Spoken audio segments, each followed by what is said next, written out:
뭔가 재밌잖아요. 유령서점. 그 장난을 옛날부터 너무 치고 싶었어가지고 맨날 스틱을 부러뜨리고 안경도 날리고 안경 날라가고 막. 지금 개똥벌레 1번 트랙 들으시고 그 화려한 댐핑을 들으시고 기선제압 당해보세요. 안 너무나 너무 오시게 될 겁니다. 조금 나오셔서 하셔도 됩니다. 아, 정말요? 네, 편하신 대로. 왜안 펴지지? 안 가르치면서 좋아해요 지금. 아 눌렀어요. 하나, 둘, 셋.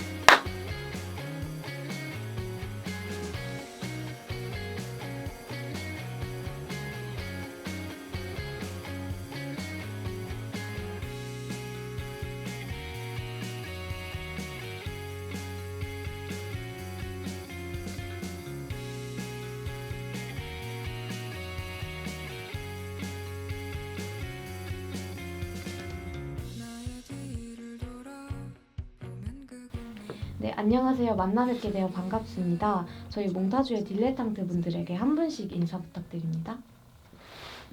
네, 안녕하세요. 저는 유령서점에서 드럼을 맡고 있는 강다니엘이라고 합니다. 반갑습니다. 저는 유령서점에서 기타와 마스코트를 맡고 있는 디디입니다. 안녕하세요. 저는 유령서점 베이스 김이미르라고 합니다. 안녕하세요. 저는 유령서점에서 기타랑 노래를 하고 있는 김수입니다. 저희 매거진은 음악 전문은 아닌 이야기 조각 매거진인데요. 그럼에도 인터뷰에 응해주신 이유가 있다면 듣고 싶어요. 일단은 사실 EP가 발매된 지도 꽤 되었는데 아직도 좀 관심을 가져주시는 게 되게 감사하고 신기한 게 가장 많았던 것 같아요. 그리고 뭔가 지금까지 했던 인터뷰들이 다 굉장히 약간 음악적이나 음향에 관련된 질문들이 많았어가지고 이번 인터뷰는 뭔가 유령서점이라는 글자 자체에 좀 집중해서 이야기를 할 수 있는 좋은 기회가 되지 않을까 해서 하게 되었습니다.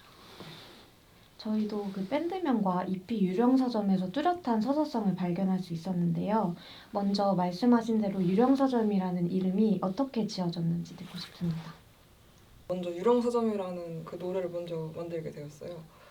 근데 이제 그 노래를 만들면서 했던 생각들이나 그 노래가 하고 있는 이야기들이 제가 뭔가 전반적으로 이 밴드를 하면서 담고 싶었던 이야기를 약간 관통하고 있다고 해야 할까요?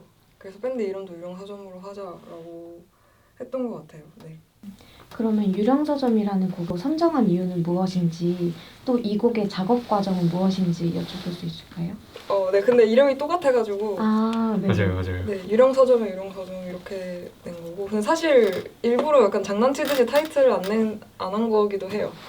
뭔가 당연히 타이틀이 근데 타이틀은 아니지만 아까 제가 말씀드린 것대로 이름이랑 잘 맞는다고 생각하기도 했고 또 뭔가 재밌잖아요. 유령서점. 그 장난을 옛날부터 너무 치고 싶었어가지고 네, 그렇게 해서 하게 된 것 같아요. 일종의 언어유희적인 작업을. 네. 근데 또 타이틀은 아닌. 네. 그러면 유령서점은 어떤 느낌에 조금 매력을 느끼셨던 거예요? 쓸쓸하고 공허하고 버려져 있는데 뭔가 그래도 그곳을 뭔가 유령이라는 것이 채우고 있는 느낌? 사실 그렇게 쓸쓸한 공간에 유령이 가봤자 따뜻해지진 않잖아요. 뭔가 감이 오시나요? 뭔가 그래도 나의 이야기를 듣는 무언가가 있다. 그런 느낌이 좋아서 선택을 하게 된 것 같습니다. 근데 유령서점이라는 네네. 단어가 그 버려진 그런 황폐한 공간인데도 유령이란 존재가 있고 거기를 그렇게 이렇게 보존하고 있고 그리고 또 책이라는 게 약간 이렇게 계속 남아서 뭔가 이야기를 전달하는 그런 매개잖아요. 그래서 그 텍스트로 메시지를 계속 보관을 해주고 있고 유령도 계속 없어지지 않는 존재잖아요. 유령은 또 죽어가지고 그래서 유령도 거기 계속 그 공간에 계속 남아서 그 공간을 보존해주고 있고 공간을 지키는 느낌 이런 게 또 좋았던 것 같아요. 마찬가지로 좀 기억이나 기록에 대한 느낌을 강하게 받을 수 있었던 것 같아요. 좀 가벼운 질문인데 멤버들은 각자 유령의 존재를 믿으시나요? 귀신을 뭐냐고 여쭤보시는 거죠? 저는 일단 교회를 다녀가지고 뭐 근데 뭐 성경에서도 귀신이 있다고는 나오긴 해요. 네, 이제 뭐 물론 이제 예수님이 이제 아 물리쳐 주소? 오. 그렇긴 하지만은 악령 물리속성이시구나. 뭐 악마도 그렇게- 그런 귀신의 일종인가? 악령? 아, 걔는 이제 그냥 대빵인 무서워. 거고. 아 악마가 귀신 중에 대빵인 거야? 그렇죠. 네. 뭐 유령의 존재 자체는 있다고는 믿기는 합니다. 근데 이제 종교적으로는 이제 그냥 좀 선악을 이제 조금 구분지어서 얘기를 할 뿐이지 그 영혼 자체로는 그 믿고 있는 상태인 것 같아요. 저도. 네. 저는 있다고 생각은 하긴 하는데 제가 죽어서 유령이 되긴 싫어서 없었으면 좋겠어요. 죽고 나서 살아야 된다는 게 너무 피곤한 것 같아서 아, 그냥 소멸하고 싶어서 없었으면 좋겠어요. 저는 없다고 생각해요. 저는 귀신을 본 적이 있어요. 그래서 있습니다. 귀신을 봤던 썰을 한번 여쭤봐도 될까요? 저는 사실 귀신을 봤다기보다는 좀 약간 느끼는 거고 제 동생이 할머니 귀신을 어렸을 때 살던 집에서 봤어요. 그 동생 자고 있는 동생을 내려다봤다고 하고 저는 동생이 방문을 활짝 열고 도망간 줄 알았는데 그게 아니라 아무도 없는데 방문이 혼자 이렇게 활짝 열려가지고 깜짝 놀랐던 기억이 있어요. 그러면 유령 서점으로서 노래를 부를 때 조금 무섭지는 않으신가요? 근데 뭐 귀신과 유령은 좀 약간 귀여운 느낌이고 귀신은 진짜 인간의 느낌이라서 아, 약간 뉘앙스가 다르긴 하죠. 귀신을 생각하고 부르진 않아서 괜찮은 것 같아요. 귀신 사전이면 좀 무서웠어요. 귀신 서정 약간 진짜 강령술 같고 뭘 불러일으킬 것 같은데. 해야 될 것 같아요. 비슷한 맥락으로 또 서양 공포물은 좀 덜 무서운데 동양 공포물은 조금 더 무서운 느낌이 있잖아요. 맞아요. 그 정도의 차이라고 생각하면 될 것 같아요. 네. 성장통 뮤직비디오에도 마찬가지로 유령이 등장하죠. 그런데 또 이때의 유령은 공포스럽기보다는 곁을 묵묵히 지켜주는 존재가 되어주는데요. 이처럼 멤버들 각자의 꿈과 음악을 지지해주는 존재가 있다면 누구인지 여쭙고 싶습니다. 저는 이렇게 저희 멤버들 저는 어머니 지저스 물론 이제 그분의 힘도 크긴 하지만 이제 어머니가 제일 큰 존재였던 것 같아요. 저는 이제 전업 뮤지션이라서 음악을 전공하고 계속 음악으로 밥벌이를 하고 먹고 산다는 게 조금 쉽지는 않은 현실인데 그럼에도 불구하고 어머니께서는 아들 한번 믿어보지 뭐 이러면서 이제 해 주셔가지고 얼마 전에 저도 제 이름으로 솔로 EP 앨범도 내기도 하고 그런 결과물들을 보시면서 믿어주신 결과를 이제 제가 좀 보여드리니까 뭔가 조금 흡족하기도 하고 조금 효도를 간접적으로 한 것 같다는 네네. 느낌? 좀 제대로 해드리지 못했는데 그래서 어머니가 저한테는 제일 지지를 해주신 가족들도 다 그렇고 네. 그 중에서 어머니가 제일 지지를 보내주신 것 같아요. 어릴 때부터 조금 음악적인 환경에 놓여 계셨던 건가요? 네, 엄마 뱃속에 있을 때부터 이제 교회 성가대에 계속 서 계시고 그리고 주변에 이제 친척 누나도 드럼이랑 피아노 전공한 사람들도 있고 그래서 네, 음악적인 환경에 있다 보니까 저도 조금은 자연스럽게 이렇게 따라갔던 것 같아요. 다른 분들은 어떠세요? 저는 이 친구가 제일 응원해주고 어. 지지를 해주는 것 같아서 멤버들이지 않을까.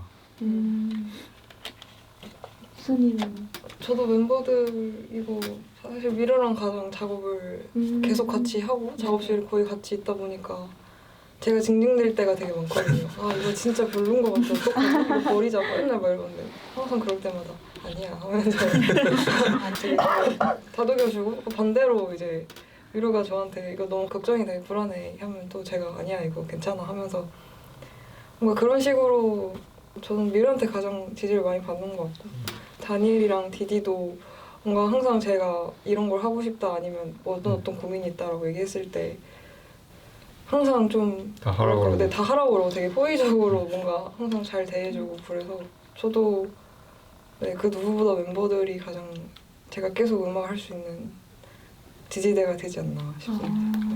근데 수연이가 보통 하고 싶다고 하는 게 대체로가 아니라 지금까지 100% 맞는 방향이었거든요. 네. 그래서 저는 수연이 100% 무조건 지지합니다. 단장 성공. 진짜 실패한 수연이를 간장으로 뽑아주신다면 맞아. 100% 지지합니다. 저는. 그리고 음악을 저는 이제 하면서 보편적인 언어들이 좀 많잖아요. 근데 그런 거를 벗어나는 진짜 김수만의 언어들이 있는 것 같아서 음악적으로 그런 게 좀 좋은 것 같아요. 네, 그래서 계속 믿고 있고. 수연이한테 계속 너 맘대로 해라.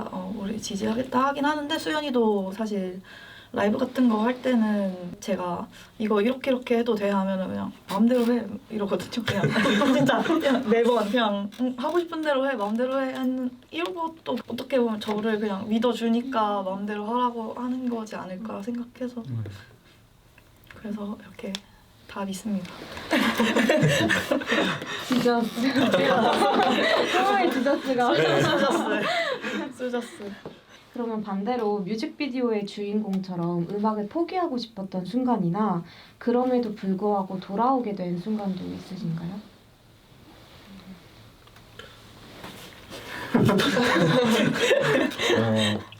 고등학교 때 입시하면서 조금 주변에서 막 걱정도 해주고 실용음악과 가면은 나가서는 진짜 음악밖에 할 게 없지 않냐 뭐 이런 얘기도 많이 있었고 이제 중간에 같이 입시를 준비하다가 포기한 친구들도 많이 있었거든요. 근데 뭔가 어떠한 확신이 있었던 것 같아요.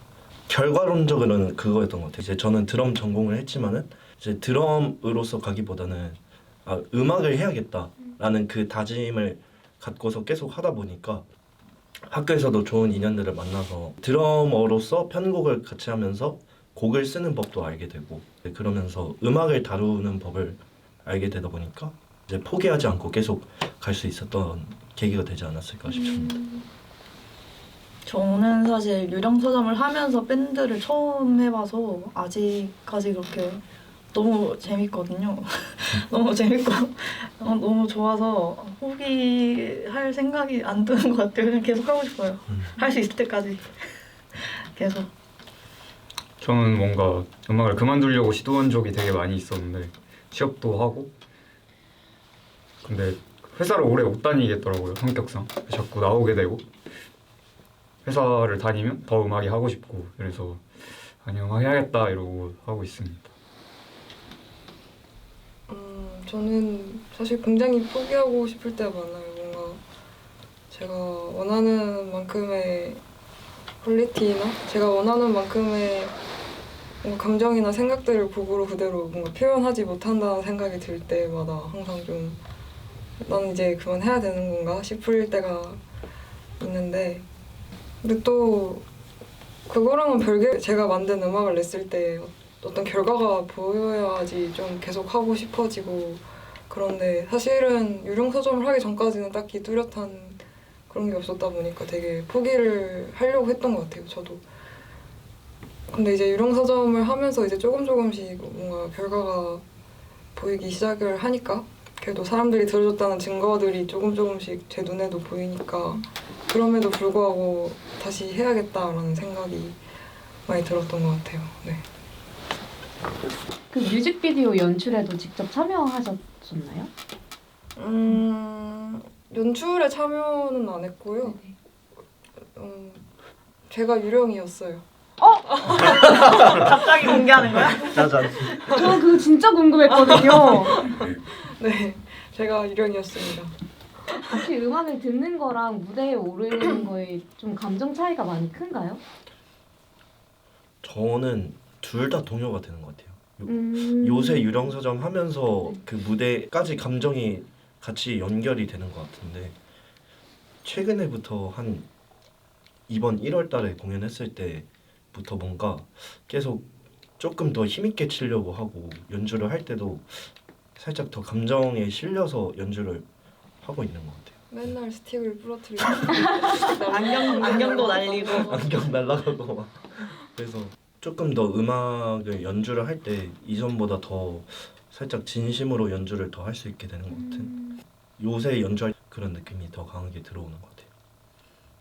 저는 일단 음악을 들을 때는 사실 음악을 너무 많이 들어서 이제 뭐 정말 마음에 드는 음악이 나타나지 않는 이상 감정의 동요가 이제는 솔직히 크게 없는 것 같아요. 뭔가 가사를 제대로 잘 찾아보거나 그런 거 아닌 이상 감정의 동요가 그렇게 있진 않은데, 근데 이제 무대에 올라가게 되면은 그래도 사람들한테 제가 만든 노래고 저의 진심을 좀 보여줘야 하잖아요. 그래서 저는 사실 막 뭐랄까요, 그렇게 말로써 감정 표현을 잘 하는 편은 아닌데, 그리고 뭔가 행동 같은 것도 잘 보여주는 편은 아닌데, 무대에서는 좀 액션도 일부러 좀 과하게 하려고 하고, 그건 제가 그런 감정적으로 동요를 하고 있다라는 거를 좀 많이 표현을 하려고 노력을 하는 것 같아요. 그래서 사람들한테도 뭔가 이런 저의 에너지 같은 게 좀 잘 전달이 되면 좋겠다, 이렇게 생각을 하고 있는 것 같습니다.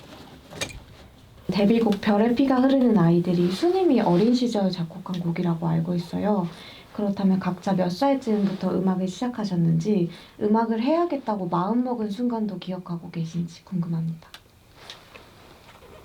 저는 정확하게 기억을 하고 있는데 2011년도부터 드럼을 배우기 시작해서 중학교 3학년 때 2014년도였는데 그때부터 서울 신촌에서 레슨을 받았었거든요. 그때 첫 선생님이 친척 형이었는데 그 형한테 드럼을 배우다가 음악이 너무 좋아서 그냥 전공해야겠다 싶어가지고 그때부터 계속 음악을 하기를 시작을 하고, 곡을 써야겠다고 생각을 한 순간은 작년이었던 것 같아요. 작년 초에 이제 전역한 지 얼마 안 돼서 학원을 출강하면서 나도 이제 한번 곡을 써보고 내 앨범을 내보고 싶다 라고 해서 그렇게 진행을 했던 것 같아요. 정확히 그래서 음악을 시작해야 되겠다 했던 순간은 2014년도 중3 때부터 그렇게 생각을 했었어요.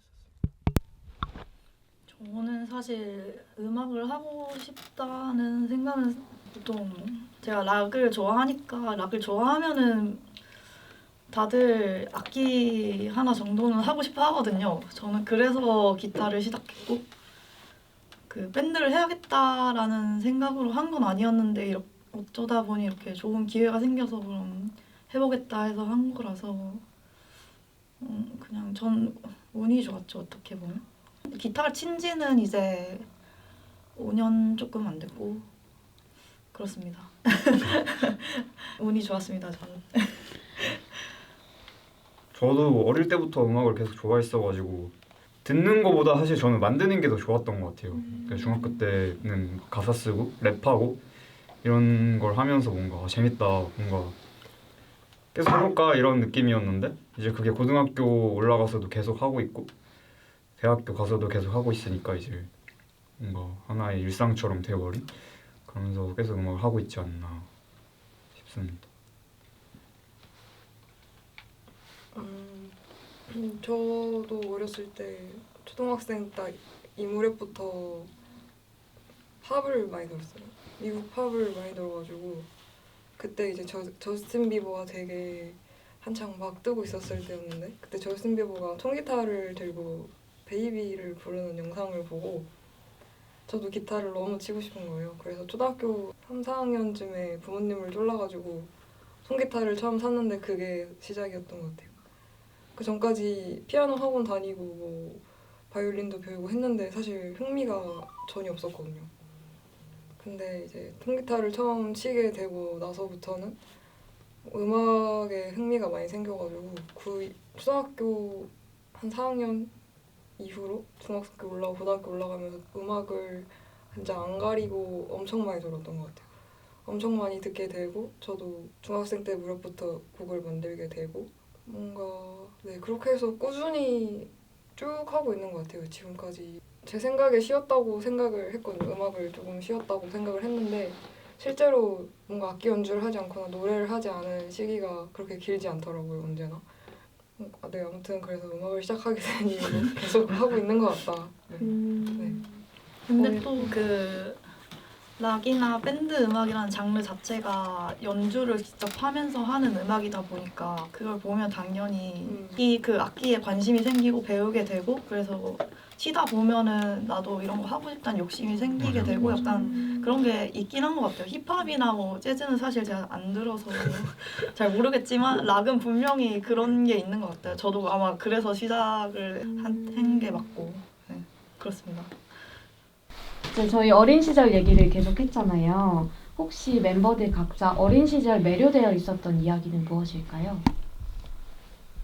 매료되어 있던 이야기라면 혹시 네. 영화도 괜찮고 소설도 괜찮고 동화도 괜찮고 혹은 내가 어렸을 때 어떤 장면을 봤는데 그게 좀 각인이 되어 있었다 이런 게 있으면 말씀해 주시면 감사하겠습니다. 예술 계열의 친구들이나 아니면 이제 음악하는 친구들이 특히 고등학교 때 하반기가 되면 입시 때문에 바빠서 점심까지 먹고 조퇴를 해서 이제 뭐 레슨을 받으러 가거나 아니면 연습을 하러 가는데 저는 고3 때 한 5월쯤이었을 거예요. 그때 저희 학교에서 잠실을 거쳐서 사당에서 이제 레슨을 받았었는데 레슨을 받으러 가기까지 이제 시간이 한 3-4시간 정도 텀이 많이 있었거든요. 그래서 학교에서 잠실로 갔는데 그때 시간이 비니까 아 뭐하지? 하면서 생각을 하다 보니까 아 잠실에 석촌호수가 있으니까 거기를 좀 돌아다녀야겠다 하면서 그냥 이어폰 끼고 그 동호 서호 진짜 한 몇 바퀴는 돌았던 것 같아요. 그러면서 그냥 벤치에 앉아서 노래 들으면서 사람들 지나다니는 거 보고 하다가 우연찮게 오른쪽 위를 돌아봤는데 그 나무 위에 햇빛이 너무 이쁘게 나오고 있는 거예요. 그래서 이제 막 사진 같은 것도 찍고 해서 그 추억이 제일 아직까지도 기억이 남는 거. 그 음악 할 때도 그 이미지가 계속 이어지더라고요. 그래서 그 순간이 제일 기억에 남는 것 같습니다. 저는 어렸을 때부터 약간 뭐라 그래야 되지? 약간 크리피하거나 스푸키한 그런 것들을 왜인지 저도 잘 모르겠는데 그런 거에 끌려 있긴 했거든요. 그래서 약간 팀버튼 애니메이션이나 유령신부, 크리스마스 양몽 아니면 코렐라인 이런 거 좋아하고 약간 어두운 분위기의 그런 거 좋아하고 고딕한 느낌 좋아하고 어렸을 때부터 그런 걸 계속 좋아해서 유령 서점이라는 밴드 타이틀도 약간 그런 느낌이긴 하잖아요. 약간 어둡고 약간 유령이 있고 그런 걸 항상 좋아했고 그래서 저희 첫 번째 로고 만들 때도 제가 그런 쪽으로 피드백을 계속 주긴 했고 좀 더 고딕한 느낌으로 가고 싶다라거나 좀 더 그냥 색깔을 다 없애고 검은색, 흰색만 쓰고 싶다 이런 피드백을 계속 하기도 했고 그래서 그런 걸 좋아합니다. 여전히. 저도 어릴 때 좀 에드거 앨런 포 이런 작가에 빠져 있었어가지고 그게 뭔가 쭉 이어지는 것 같지는 않은데 어릴 때는 항상 그런 작가 책들을 많이 봤던 것 같아요.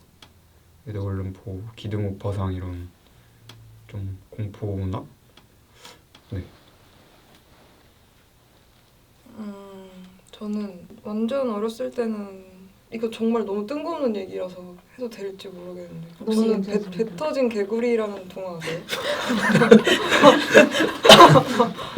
저는 그게 너무 무서웠어요. 그게 정말 너무너무 무서웠고 마침 어렸을 때 저희 어머니께서 올챙이를 잡아오셔가지고 이런 투명한 항아리에 키웠는데 동생이 바바를 너무 많이 준 거예요. 그래서 진짜로 올챙이 배가 터진 거예요.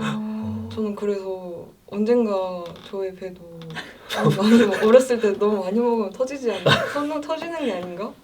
인간은 언젠가 터져서 죽는 게 아닐까? 이런 되게 철학적인 고민을 좀 했던 기억이 있고 너무 강렬해서 딱 먼저 그 질문을 받았는데 이 생각밖에 안 나더라고요. 그리고 조금 더 이제 커가지고 매료라기보다 좀 꽂혀 있었던 이야기들은 무라카미 류나 무라카미 하루키 약간 그런 일본 문학들 있잖아요. 그런 걸 좋아하는 건 아닌데 그런 일본 문학이나 일본 영화 같은 데서 묘사하는 풍경들이나 좀 젊은 애들이 얘기하고 막 놀러 다니고 막 그런 모습들을 되게 동경하기도 하고 좋아했던 것 같아요. 그래서 그런 모습에 되게 좀 매료가 되어 있어서 나중에 뮤직비디오를 찍게 되면 뭔가 그런 모습을 담고 싶다고 그렇게도 생각을 할 정도로 좋아했던 것 같아요. 근데 나이를 먹으니까 관심이 없어지더라고요. 또 그런 이미지에 점점. 네. 그러면 요즘 좋아하는 이야기나 장면이 또 있으신가요? 너무 당연하게 말할 생각에 시간이 필요해요.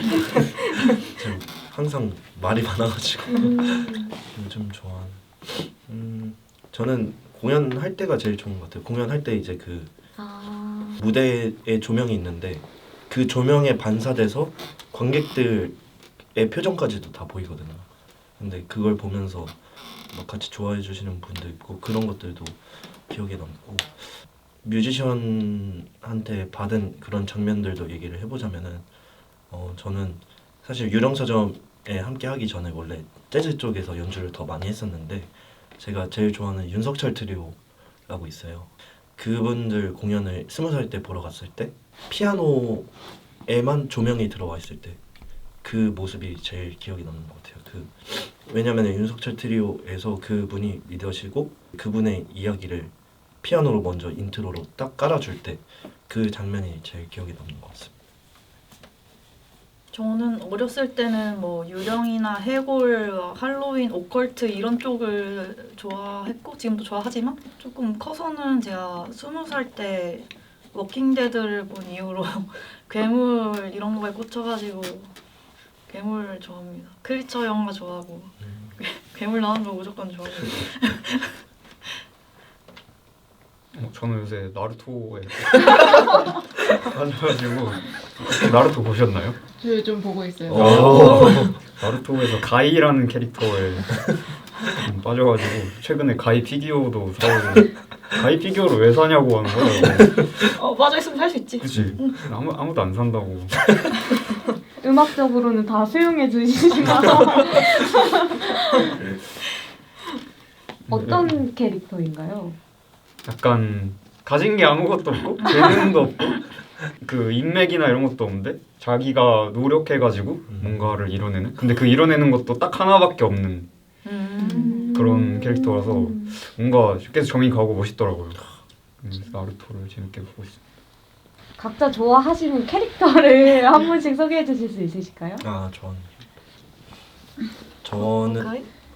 저는 아까 뭐 호카이 얘기도 하긴 했지만은 개인적으로는 트랜스포머를 되게 좋아해요. 네, 그래서 저는 범블비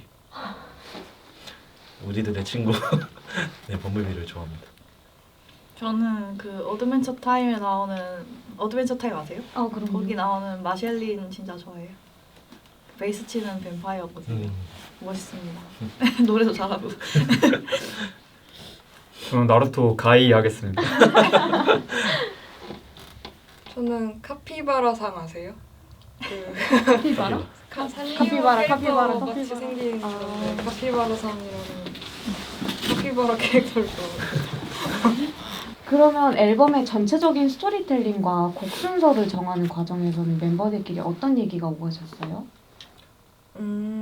일단은 사실 곡들이가 좀 옛날에 만들어진 곡들하고 최근에 만들어진 곡이 좀 섞여 있어요. 그래서 이야기를 생각하고 앨범을 만든 게 아니라 약간 이미 만들어졌던 거랑 뭐 이것저것 중에서 곡들을 좀 선정해서 고른 거거든요. 그래서 맨 처음에 일단 순서를 정하지 않고 이 곡들을 딱 넣자라고 했을 때 뭔가 그 곡들의 개연성이 있나? 좀 고민을 좀 했던 것 같아요. 그래서 약간 곡 순서가 엄청 중요하겠다라고 생각을 해서 사실 곡 순서는 거의 저랑 미르가 상의해가지고 만든 순서고 일단 선발매했던 싱글들도 있었으니까 어떻게 하면은 좀 강렬한 인상을 줄 수 있는 앨범이 될까 좀 그거를 1차적으로 고민을 많이 해서 트랙 순서를 정하게 된 것 같고 뭐 사실 그래서 곡들 자체에 뭔가 연결되는 스토리 같은 거는 저희가 뭔가 생각을 하고 있었던 건 아니에요. 그런데 뭔가 듣는 분들이 항상 좀 이야기를 해주시기도 하고 뭐 이런 스토리를 느꼈다, 뭔가 개연성을 느꼈다라고 말씀해 주시니까 거기에서 좀 개연성이 생겨나는 것 같아요. 저희도 뭔가 미처 자각하지 못했지만 뭔가 이런 이야기를 하고 싶었었나 보다 이런 식으로 생각을 하게 되면서 곡들의 순서에 뭔가 의미가 생기는 것 같더라고요. 점점 뭔가 아래쪽으로 갈수록 곡들이 잔잔해지고 좀 그런 느낌인데 근데 보통 그렇게 약간 잔잔한 곡들을 마지막에 넣는 게 국룰이기도 국룰이란 단어 써도 되나? 아 보편적? 보편적이라서 이미 나루토 얘기도 했는데 국룰이라서 좋죠. 그리고 첫 번째 트랙으로 개똥벌레인 것도 사실 그 개똥벌레 인트로에 나오는 태핑이 엄청 화려하거든요. 그래서 약간 기선제압 하는 느낌이라서 전 좋아요. 시작부터 우리 이런 밴드입니다 하고 이렇게 보여주는 느낌이라서 좋아요. 약간 필연적 우연이라고 하잖아요. 내가 의도하진 않았지만 어떤 이야기가 전개가 되고 또 저희도 같이 뭔가를 창작해 나가는 입장에서 어떤 메시지를 의도하고 만들었을 때보다 내가 완성하고 보니까 내가 이런 얘기를 하고 싶었구나 이런 얘기를 하고 있었던 거구나를 좀 뒤늦게 깨달았을 때 더 결과물에 애정이 가는 경우가 많더라고요. 그런데 제 개인적으로는 앨범을 순서대로 플레이했을 때 이런 개똥벌레처럼 좀 미미하고 희미하게 슬픔을 느끼던 존재가 자기 삶의 세일러가 되어서 우주로 기꺼이 뛰어드는 여정을 담아냈다는 느낌을 받았어요.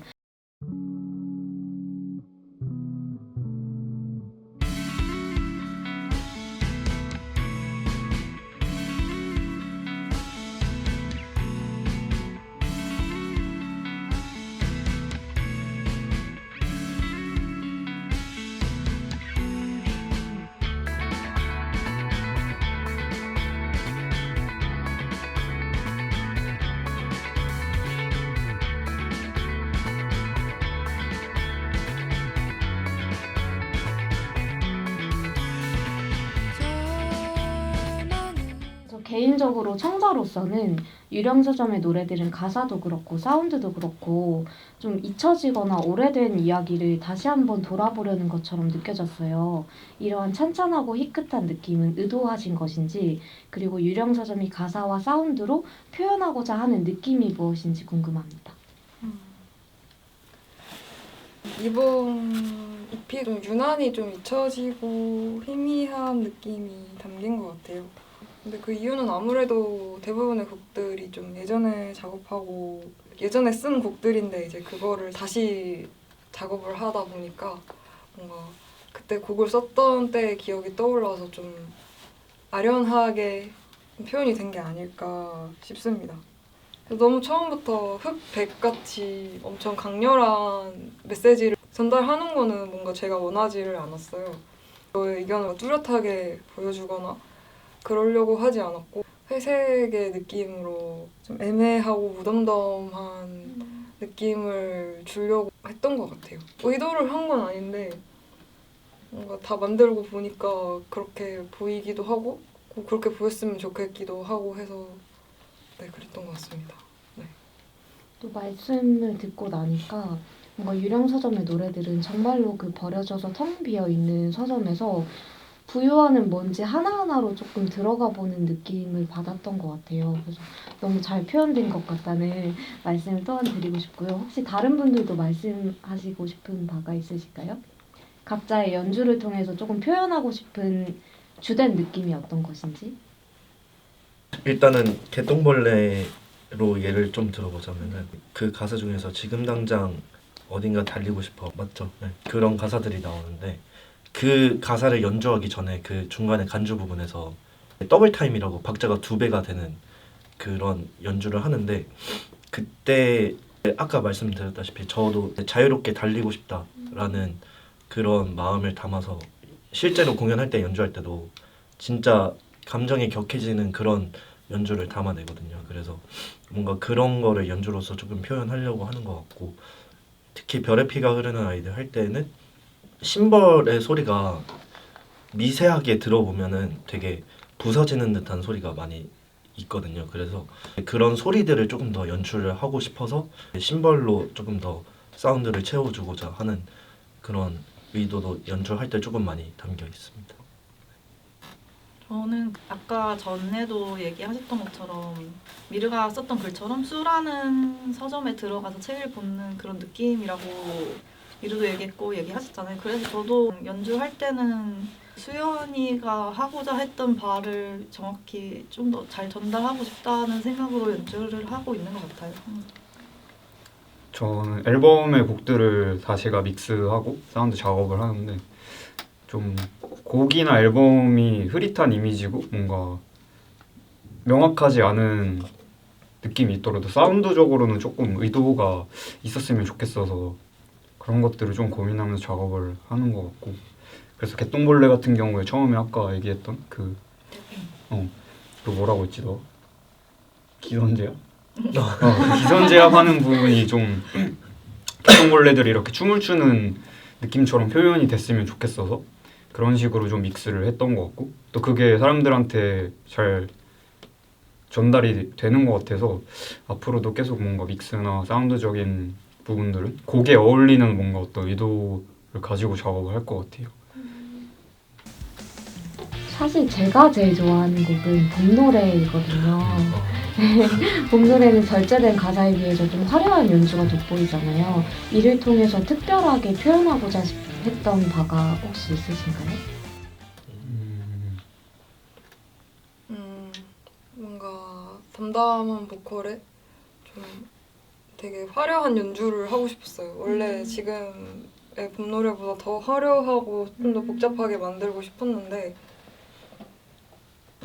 근데 좀 너무 과한 것 같아서 다 좀 많이 덜어내고 나의 모든 것이 실패하고 좌절을 하겠지만 그래도 봄이라는 어떤 추상적인 좋은 것 오는 날이 있다라는 거를 좀 표현을 하려고 했던 것 같아요. 네. 전혀 과하지 않고 너무 좋았거든요. 그래서 다음엔 조금 더 과하게 해줄 걸 기대하고 있겠다는 말씀을 드리고 싶습니다. 저는 그 네네. 봄노래 가사 봄은 왔다 한 다음에 약간 연주가 고조되고 그 다음에 그 박자가 바뀌고 조금 더 시끄러워지고 이러는 부분이 있고 그 다음에 다시 봄은 왔다는 가사가 나오잖아요. 그래서 그게 진짜 그래 왔다 보여준다 그런 느낌이라서 좋은 것 같아요. 그래 왔다 진짜 왔다 보여준다 이런 느낌이라서 또 한 번의 기전제압을 그렇습니다. 기선제압. 저는 봄 노래를 연주할 때 봄의 특성이 그거잖아요. 이제 생명이 태동하고 이제 다시 살아나는 느낌이어서 그 앞에 조금 드럼은 화려하게 나오는 구간이 있는데 그런 구간에서 진짜로 말 그대로 생명이 태동하는 것 같은 그런 자유로움 뭔가 그 생명이 태동해서 후반부에는 이제 성체가 돼서 확실하게 그 자아를 보여주는 듯한 느낌 있는 그런 의도를 가지고 연주를 하고자 했던 것 같아요. 드럼의 리듬 악기의 역할이 살짝 그런 역할이지 않을까 싶기도 하고. 심장하는 느낌을. 네, 맞습니다. 저는 뭔가 악기들이 이렇게 연주되다가 갑자기 김수 목소리 이렇게 노래가 나오잖아요. 네. 그게 좀 뭔가 봄바람 사이로 이렇게 노래가 들려오는 듯한 느낌을 주고 싶었거든요. 작업할 때. 그 정도. 네. 세상에 수많은 사람 중에 단 한 사람에게 유령서점의 노래 중 단 한 곡을 들려줄 수 있다면 어떤 이에게 어떤 노래를 들려주고 싶으세요? 저는 사실 들려주고 싶은 사람이라는 이런 집단은 딱히 없고 아무마에게 봄 노래를 들려주고 기선제압을 하고 싶어요. 이게 유령서점이다. 기선제압을 하고 싶은 그런 양아치 같은 생각을 우리를 봐 얼마나 멋진지 약간 보여주고 싶다는 것 같아요. 저는 이제 처음 듣는 분들한테 유령서점의 유령서점 을 들려주고 싶은데 가사 뒷말미는 그대가 읽었던 그 책의 이름을 대답해주고 가요 라는 가사가 있는데 그냥 얼핏 들었는데 노래가 좋아. 그래서 이 아티스트 이름이 뭐지? 그런 의도를 느낄 수 있도록 우리의 이야기가 그냥 단순하게 끝나는 게 아니고 누군가한테 한 번쯤이라도 더 이렇게 다시 와닿았으면 좋겠다라는 그런 생각을 가지고 있고 그리고 요새 되게 마음을 힘들어하는 분들이 많이 계실 수도 있으니까 그런 분들한테 봄 노래가 위로가 됐으면 좋겠다라는 생각이 있습니다. 봄이 이제 근데 입추니까 봄 노래를 들으면 딱 시기가 맞긴 하네요. 시즌이 딱 됐으니까 또 두 분도 혹시 있으실까요? 저는 세일러라는 노래를 네네. 좀 들려드리고 싶어요. 그게 제일 처음에 작업했던 유령서점의 노래고 맨 뒤에 있는 트랙이라 제일 인기가 없긴 한데 언젠가 저희가 1집도 내고 2집도 내고 하면 그렇게 활동을 오래 했을 때 생긴 팬분들이 결국에는 다시 세일러로 돌아가지 않을까 하는 생각을 갖고 있거든요. 네, 그래서 세일러로 하겠습니다. 저는 뭔가 남미 분들한테 남아메리카에 계신 어떤 무작위 한 분에게 봄 노래를 들려드리면 엄청 좋아하실 것 같은. 왜 남아메리카로? 그냥 모르겠어요. 엄청 좋아할 것 같다는 생각이 자꾸 들어요. 남미에서.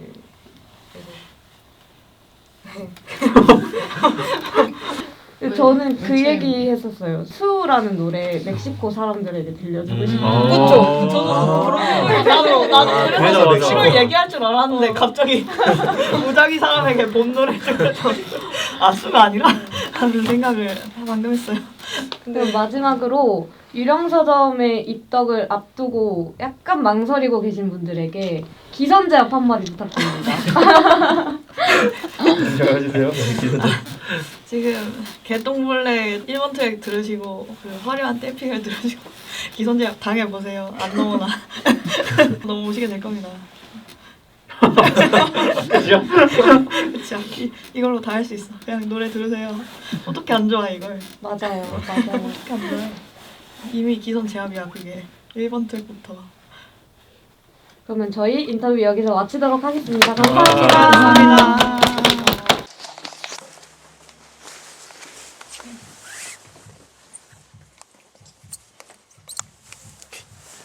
햄유 좀 그려주지. 그런가?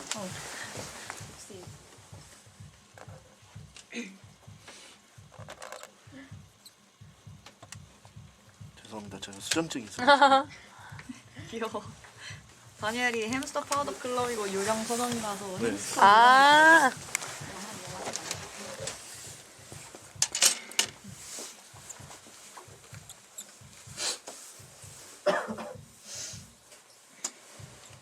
감사합니다.